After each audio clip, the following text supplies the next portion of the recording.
462. Ibn Abbas radhiyallahu anhu narrated from Umar ibn Al Kotob radhiyallahu anhu, when Allah subhanahu wa ta'ala took away the soul of his Nabi sallallahu alayhi wa sallam at his death, the Ansar assembled in the shed of Banu Sa'idah. I said to Abu Bakr, let us go. So we went to them, the Ansar, at the shed of Banu Sa'idah. Section 20. No one should prevent his neighbor from fixing a wooden peg in his wall. Hadith 2463. Abu Hurairah radhiyallahu anhu narrated, Allah's Apostle sallallahu alayhi wa sallam said, no one should prevent his neighbor from fixing a wooden peg in his wall. Abu Hurairah said to his companions, why do I find you disinclined to it? By Allah, I certainly will narrate it to you. Section 21. Spilling the wine on the way. Hadith 2464. Anas radhiyallahu anhu narrated, I was the butler of the people in the house of Abu Talha. In those days, drinks were prepared from dates. The Rasul of Allah sallallahu alayhi wa sallam ordered somebody to announce that the wine had been prohibited. Abu Talha ordered me to go out and spill the wine. I went out and spilled it, and it flowed in the streets of Medina. Some people said, some people were killed with wine still in their stomachs. On this occasion, Allah Almighty revealed, on those who believe and do deeds of righteousness, there is no blame for what they ate in the past, when they guard themselves from evil and believe and do deeds of righteousness, or again guard themselves from evil and believe, or again guard themselves from evil and do good, for Allah loveth those who do good. The Repast, Surah 5, Ayat 93. Section 22. Homes, courtyards, and sitting on them and in the roads. Aisha radhiyallahu anhu told Abu Bakr built a mosque in the courtyard of his house, in which he prayed and recited the Holy Quran. Pagan women and children used to admiringly look at him during this time. The Nabi sallallahu alayhi wa sallam was still in Mecca. Hadith 2465. Abu Sa'id Al-Khudri radhiyallahu anhu narrated, the Nabi sallallahu alayhi wa sallam said, beware, avoid sitting on the roads. The people said, there is no way out of it, since those are our sitting places where we have talks. The Nabi sallallahu alayhi wa sallam said, if you sit there, then you must observe the rights of the road. They asked, what are the rights of the road? He said, they are to lower your gazes on seeing what is unlawful to look at, refrain from harming people, return back greetings, advocate good, and forbid evil. Section 23. Digging the well on the way when there is no harm from them. Hadith 2466. Abu Hurairah radhiyallahu anhu narrated, Allah's Apostle sallallahu alayhi wa sallam said, while a man was walking, he felt thirsty and went down a well for which he drank water. On coming out of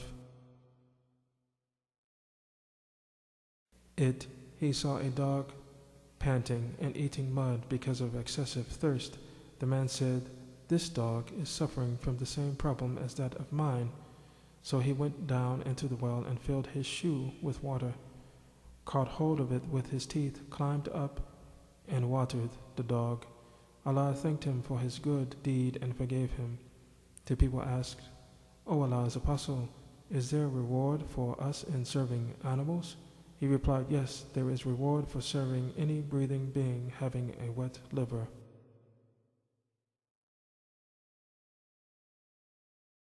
Section 24.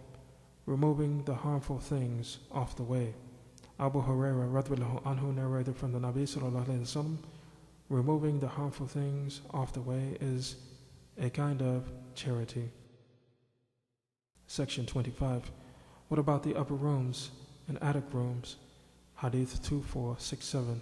Urwa narrated from Usama ibn Zayd radhiyallahu anhu, once the Nabi sallallahu alayhi wa sallam stood at the top of one of the castles or higher buildings of Medina and said, do you see what I see?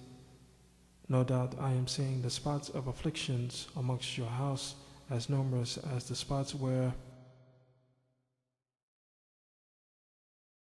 raindrops fall. Hadith 2468. Abdullah ibn Abbas radhiyallahu anhu narrated, I had been keen on asking Umar about the two ladies from among the wives of the Nabi sallallahu alaihi wasallam, regarding whom Allah subhanahu wa ta'ala said in the Holy Quran, if you two turn in repentance to Allah, your hearts are indeed so inclined. Prohibition, Surah 66, Ayat 4. I remained as such till I performed the Hajj along with Umar, and on our way back he went aside to answer the call of nature, and I also went aside along with him carrying a tumbler of water. After he had answered the call of nature and returned, I poured water on his hands from the tumbler, and he performed ablution. I said, O Commander of the believers, who were the two ladies from among the wives of the Nabi sallallahu alaihi wasallam, to whom Allah subhanahu wa ta'ala said, if you two return in repentance? Prohibition, Surah 66, Ayat 6. He said, I am astonished at your question, O Ibn Abbas. They were Aisha and Hafsa.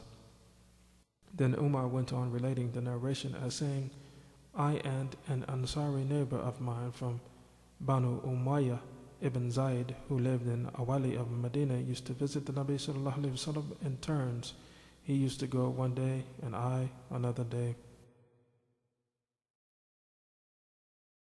Whenever I went, I would bring him the news of what had happened that day regarding the instruction and orders, and whenever he went, he would do the same for me. We, the people of Quraysh, used to have authority over women, but when we came to live with the Ansar, we noticed that the Ansari women had the upper hand over their men. So our women started acquiring habits of the Ansari women.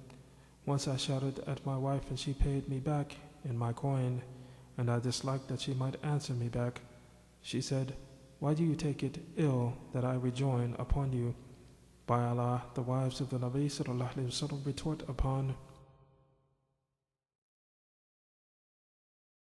retort upon him, and they may not speak with him for the whole day till night.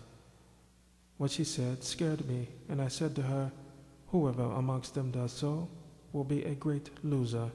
Then I dressed myself, went to Hafsa and asked her, does any of you keep the Rasul of Allah sallallahu alaihi wasallam angry all the day long until night? She replied, yes. I said, she is a ruined, losing person. Doesn't she fear that Allah may get angry for the anger of the Rasul of Allah sallallahu alaihi wasallam, and thus she will be ruined? Don't ask the Rasul of Allah sallallahu alaihi wasallam too many things, and don't retort upon him in any case, and don't desert him. Demand from me whatever you like.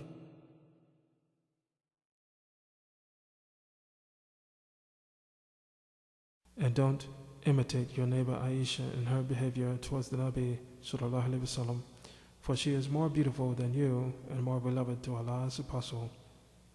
In those days it was rumored that Ghassan, a tribe living in Sham, was getting prepared their horses to invade us. My companion went to the Nabi sallallahu alaihi wasallam on the day of his turn, and then returned to us at night and knocked at my door violently. He asked whether I was sleeping. I was scared and came out to him. He said that a great thing has happened. I asked him, what is it? Have Ghassan come?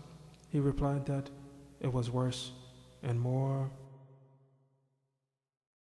serious than that, and added that the Rasul of Allah sallallahu alaihi wasallam had divorced all his wives. I said, Hafsa is a ruined loser. I expected that would happen someday. So I dressed myself and offered Fajr prayer with the Nabi sallallahu alaihi wasallam. Then the Nabi sallallahu alaihi wasallam entered an upper room. Therein he stayed alone. I went to Hafsa and found her weeping.